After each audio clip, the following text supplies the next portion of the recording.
আসলে বাংলায় যে ঘটনাগুলো পরপর ঘটছে সেগুলো নিয়ে বারবারই বলছি, রোজই হচ্ছে আলোচনা, রোজই সংবাদ পরিবেশিত হচ্ছে। কিন্তু কোনোদিন শুনেছেন বা কশ্চিৎকালে যে সরস্বতী পুজোকে কেন্দ্র করে যে বিবাদময় পরিস্থিতি যা কলকাতা হাইকোর্ট পর্যন্ত গড়িয়েছে? আমি তো আমার সাংবাদিকতা জীবনে শুনিনি কোনোদিন। কলকাতার একটি প্রতিষ্ঠিত কলেজ, যে কলেজের হাইকোর্টের সিদ্ধান্ত হয়েছে যে একজন জয়েন্ট সিপি র্যাঙ্কের অফিসার তিনি থেকে ওখানে সরস্বতী পুজো করাবেন। সে কলেজের ডে আছে, সে কলেজের মর্নিং আছে, এরকম সেকশন আছে। এখানে law college, Jogeshchandra law college, যে কলেজে একসময় মুখ্যমন্ত্রী তিনি সেখানে আইন নিয়ে পড়তেন। সেই কলেজে এ ঘটনা ঘটেছে, যেটা বিভিন্ন পাতায়, সংবাদপত্রে, সোশ্যাল মিডিয়ার, টিভি মিডিয়ার দৌলতে প্রচার হয়েছে। এটা কেন হলো, কী জন্য হলো, এর দায় কার?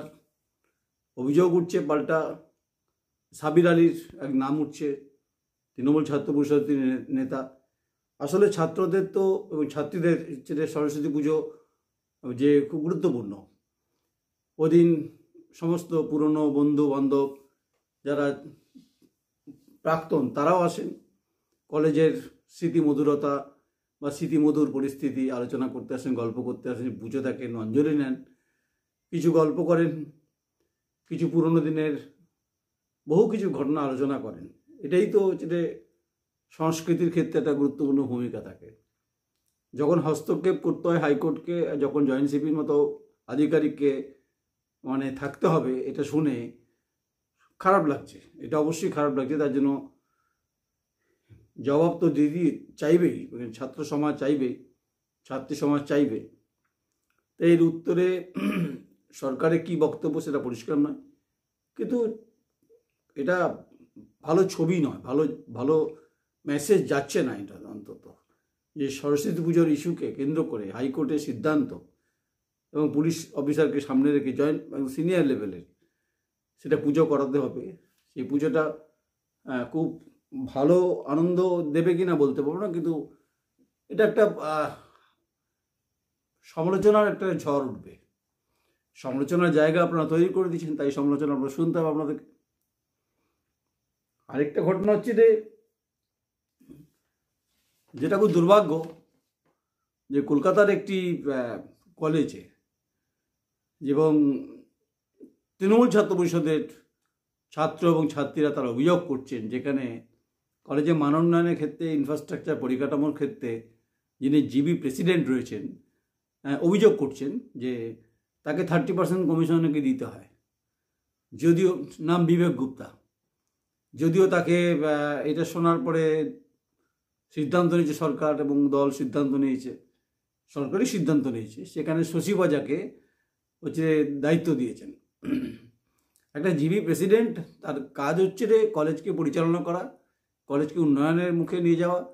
সেখানে কলেজে ইনফ্রাস্ট্রাকচার, ফেসিলিটিস, অন্যান্য ক্ষেত্রে যদি তার কমিশন আদায় করতে হয়, এটা মর্মান্তিক শিক্ষার ক্ষেত্রে।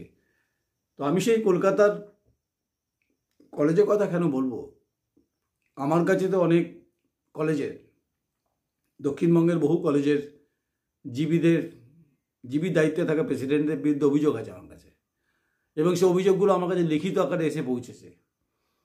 কি অভিযোগ? সেগুলো হচ্ছে যে কর্তৃত্ব খাটিয়ে যে তৃণমূল ছাত্র পরিষদকে প্যাসেজ দেওয়া এবং এক্সিস্টিং যারা দায়িত্বে আছেন তাদেরকে বিপাকে ফেলা। ধরুন সেই কলেজে যদি প্রিন্সিপাল হয় তাকে বিপাকে ফেলা, তাকে নানান কারণ হেনস্থা করা, তাকে চাকরি থেকে বরখাস্ত করা, এরকম ঘটনা ঘটছে। অপরাধটা কি হচ্ছে যে তিনি প্রতিবাদ করছেন। কি প্রতিবাদ? তিনি দুর্নীতির বিরুদ্ধে প্রতিবাদ করছেন। চালনি করছে ছুঁচের বিচার। যিনি করছেন তার বিরুদ্ধে অভিযোগ আছে, যিনি একটা বৃহত্তর দুর্নীতির সঙ্গে তার নাম জড়াচ্ছে। এ কারণে বলছি একটা বিখ্যাত কোম্পানিকে টেন্ডার পাইয়ে দেওয়ার নামে তিনি সই করছেন, সেখানে ইসি রেজুলেশনে সই করছেন। তিনি তার অকাত ভুলে যাচ্ছেন, তাই সাদা ধবধবে পাঞ্জাবিতে তিনি রক্তের দাগ লাগাতে চাইছেন না ময়লার দাগ লাগাতে চাইছেন, সেই প্রেসিডেন্ট এই প্রশ্নের উত্তর রাজ্য সরকারের উচ্চশিক্ষা দপ্তর খোঁজ নিয়েছেন। আমার কাছে যখন খোঁজ আছে, খুব স্বাভাবিকভাবে অন্যান্য উচ্চশিক্ষা দপ্তরের খোঁজ আছে। অনেকে প্রশ্ন করেন, আপনি নয়ন রায়, আপনার এত বড় বড় কথা আপনি বলেন, আপনার দেখুন, আমি বারবার বলেছি আমার পরিচয় নতুন করে দেওয়ার কিছু নেই। এ বাংলায় আমি দীর্ঘদিন কাজ করার সুবাদে অনেকের সঙ্গে আমার সতীমধুর সম্পর্ক, আবার অম্লমধুর সম্পর্ক। তাই এরকম জিবি প্রেসিডেন্ট বিভিন্ন কলেজের ক্ষেত্রে দক্ষিণবঙ্গের আমার কাছে নাম ধরে ধরে লিস্ট পড়ে দিতে পারি। আমি যেটা পেয়েছি সেটা বললাম, যে জিবি প্রেসিডেন্ট তার ক্ষমতা প্রদর্শন করছেন, আস্ফালন দেখাচ্ছেন, শক্তি দেখাচ্ছেন কিছু মানে বহিরাগতদের নিয়ে।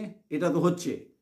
আর যিনি দায়িত্বে রয়েছেন তাকে অপসারণ করার জন্য একদম উঠে পড়ে লেগেছেন, একদম টপ টু ওপর লেভেল পর্যন্ত ধরেছেন। আসলে কি হয়েছে রে, কলেজের যে গচ্ছিত টাকা সেটাকে আত্মসাৎ করার অভিযোগ আছে। যদি এটা কোনোভাবে সরিয়ে দেওয়া যায়, ডিফান্ড করে দেওয়া যায়, তাহলে এই টাকাটা মোটামুটি লুট হয়ে যাবে। তা তো হতে দেবে না। তাই বহিরাগত ছাত্রদের যদি আচরণ যদি কাঙ্ক্ষিত না হয়, যদি পঠন পঠনে যদি মান মর্যাদা উঠে যায়, তাহলে প্রিন্সিপাল যাবেন কোথায়? প্রিন্সিপাল মুখ্যমন্ত্রীকে বলবেন, ডিএমকে বলবেন, এবং তারপরে তিনি হুমকি খাচ্ছেন। এরকম একটা তথ্য পরিবেশন করলাম। যদি প্রমাণ চান, কলেজের নাম জানতে চান, কাগজ দেখতে চান, পরের দিন প্রতিবেদন যখন পড়বো তখন প্রত্যেকটি লাইন পড়ে দেবো আমি ঠিক বলছি কিনা। তাহলে দুটো শিক্ষাক্ষেত্রে কথা বললাম। ওখানেও কলকাতা জিপি প্রেসিডেন্টের কথা বললাম, তাকে সরিয়ে দিয়েছে। সেখানে ডক্টর শশী বাজাকে নিয়ে আসা হয়েছে। এখানেও কাটমানির গল্প, এখানেও কাটমানির গল্প আছে। কাটমানির গল্প না থাকলে কলেজের ফিক্সড ডিপোজিট টাকাটা কীভাবে ভাগবটরা হবে, এটা মোটামুটি তারা ব্যস্ত হয়ে পড়েছেন। তবে আমি নয়ন রায় যখন সংবাদ পেয়েছি, তো ভাগবটরা তো হতে দেবো না আমি। এই সংবাদ তো চলবে, ধারাবাহিকভাবে চলবে, তাতে আমার যা হয় হবে। এই দুটো ঘটনা আমাকে নাড়িয়ে দিয়েছে। আরেকটি ঘটনা যেটা নিয়ে খুব চলছে, চর্চিত চর্বণ বাংলার এই মুহূর্তে খুব রসবাঞ্জক পরিস্থিতি, সেটা হচ্ছে অ্যাপ্লাইড সাইকোলজি যিনি অধ্যাপিকা এবং এইচওডি সম্ভবত পায়েল বন্দ্যোপাধ্যায়, তাকে নিয়ে বিতর্ক শুরু হয়েছে।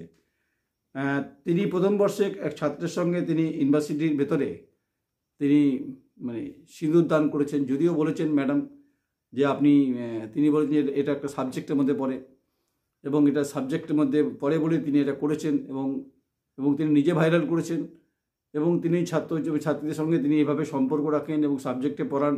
তিনি বিদেশে যখন যান তিনি ছাত্রদেরকে সুযোগ দেন, এবং তার লম্বা কেরিয়ার রয়েছে। যদিও ম্যাকাওর যিনি উপাচার্য, তিনি ব্যাপারে বলেছেন যে তিনি তীব্র নিন্দা করেছেন। তিনি সেই অধ্যাপিকাকে ছুটিতে পাঠিয়েছেন, এবং রেজিস্ট্রার বলেছেন যিনি যে এটা একটা সাবজেক্টের মধ্যে পড়ে, চ্যাপ্টারের মধ্যে পড়ে, তিনি শুনেছেন। তবে তার জন্য একটা ইনকোয়ারি কমিটি তৈরি হয়েছে। এটা যদিও উচ্চশিক্ষামন্ত্রী ব্রাত্য বসু বলেছেন যে অন্তর্বর্তী উপাচার্যের কী ক্ষমতা থাকতে পারে, যতক্ষণ না পার্মানেন্ট উপাচার্য হচ্ছেন এরকম ঘটনা ঘটবে। তার মানে একদম অন্তর্বর্তী উপাচার্যের বিরুদ্ধে অভিযোগটা করলেন, আর এই অধ্যাপিকাকে ছুটিতে পাঠিয়েছেন। একটা কমিটি তৈরি হয়েছে যে এই ঘটনাটা সিঁদুরদানটা কি সত্যি সিঁদুরদান, নাকি এটা কি সাবজেক্টের মধ্যে অ্যাপ্লাইড সাইকোলজির মধ্যে পড়ে, এর উত্তর তিনি দেবেন, আমি উত্তর দেবো না। তাই তিনটে ঘটনা আপনাদের বললাম। শিক্ষার মান মর্যাদার ক্ষেত্রে যে পরিস্থিতি তৈরি হয়েছে সেটা উদ্বেগজনক। সেই উদ্বেগজনক পরিস্থিতি জট কাটাবার দায়িত্ব কার? সেটা আমার, আপনার, এবং সংবাদ মাধ্যম এবং সরকার, রাষ্ট্র। তাই তিনটে ঘটনা। একটা ঘটনা যেটা কলকাতার সরস্বতী পুজোকে কেন্দ্র করে ঘটনা, রিপিট করছি না। আর কলকাতা একটি নামী কলেজের জিবি প্রেসিডেন্ট চেঞ্জ। আরেকটি কলেজের জিবি প্রেসিডেন্টের বিরুদ্ধে অভিযোগ আছে যে তিনি এক্সিস্টিং অধ্যক্ষকে সরাতে চাইছেন নিজের স্বার্থ সিদ্ধি করার জন্য, কারণ এটা তার পিছনে বৃহত্তর একটা শাসক দলের অংশ রয়েছে। যদি তাকে সরানো যায় কোনোভাবে দুর্নীতির আঁচ লাগিয়ে, তাহলে তাদের পক্ষে সুবিধা।